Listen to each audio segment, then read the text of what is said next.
in 2 days. Okay, so Building fights, we don't talk about this too much as we've gone through Homegroup for the last 3 years now. Long time. Man, way back when we met in Aaron's apartment after coming back from Reagan, and we said, "Well, we want this to be." I don't remember that. It's because that was the first year I went, and then after. That was before you were. As the years have gone by, my goals for Homegroup have kind of zeroed in and focused, and Hey Josh, go for your keys. Thank you for the comedic relief. this is what I'm trying to do with Homegroup, and I realize that lots of this group rests on me, which I don't think is good in and of itself, but at the same, that would be me saying that if this were a church. Since I don't think this is a church, I think this is an extra church. Extra churchcular. Yeah, It's a church outside of accessory. church. Yeah, it's a church accessory. I'm more okay with a church that, pocket. But this Like is a just kind of like mouth my accessory. thing. So here's what my goals for Homegroup are. One, to learn what is profitable for a healthy Christian life. I hope that the main thing you come out of here, particularly with high school and college kids in mind, is that as you grow into adulthood, some of you, many of you probably get married, have kids, you have a firm, clear foundation of this is what Christianity is all about. And these are some of the practices I learned in Homegroup that I can apply in life. Shape your worldview, would be another way to put that. That's my main goal. And learn is particular key in there as the main thing that I do that. Number 2, to produce godly character primarily through informative instruction. I think we all realize that the bulk of the time that we're here, it's information. It's information transfer, it's me teaching. And that's where the focus is for most of our time. Part of that is because that's what my strength is. My strength is teaching information. And so since I've come to the realization this is kind of about me, and you know what I mean when I say that, right? Since this is kind of about me, I'm just play my strengths and do what I do well, and leave the rest up to other places and things. For a long time, I struggled with that. For about the first year and a half of doing this, I was like, I don't like that this is my thing.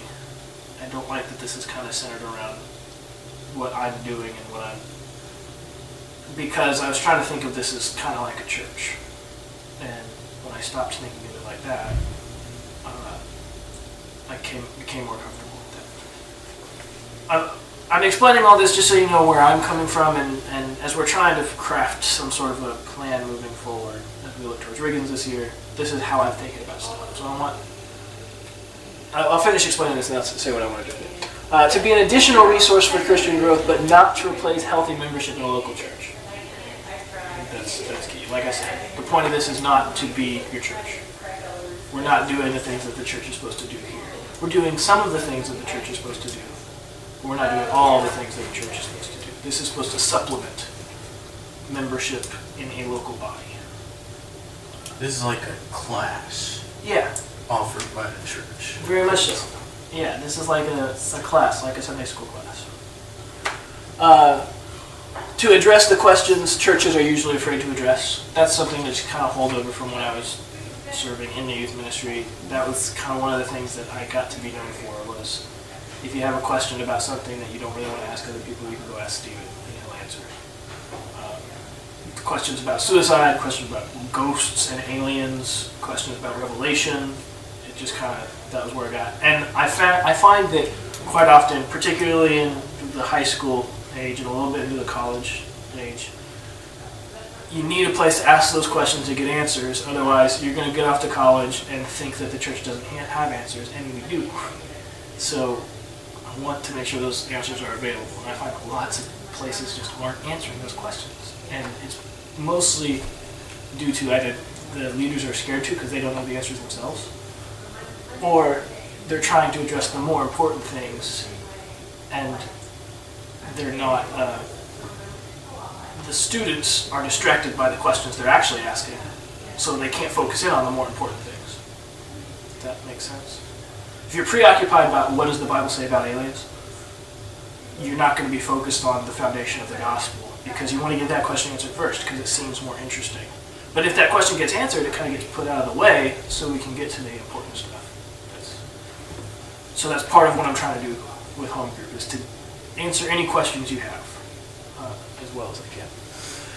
To instill in attendees a wonder and amazement at the glory, complexity, and majesty of the God who created and redeemed them. And this is the ultimate goal of Christianity, that you would just your jaw would drop when you think of God. And this kind of plays off of something that cleansing theory I saw a couple of you mentioned, and something I'm struggling with myself as I'm in seminary learning how to preach and teach, of application, of how directly applicable to our lives is this. A lot of the stuff we talk about in here and stuff we learn, you can't just go home and say, oh yeah, next time somebody asks me about which of the minor prophets prophesied naked, I'll have that answer. Micah. Yeah.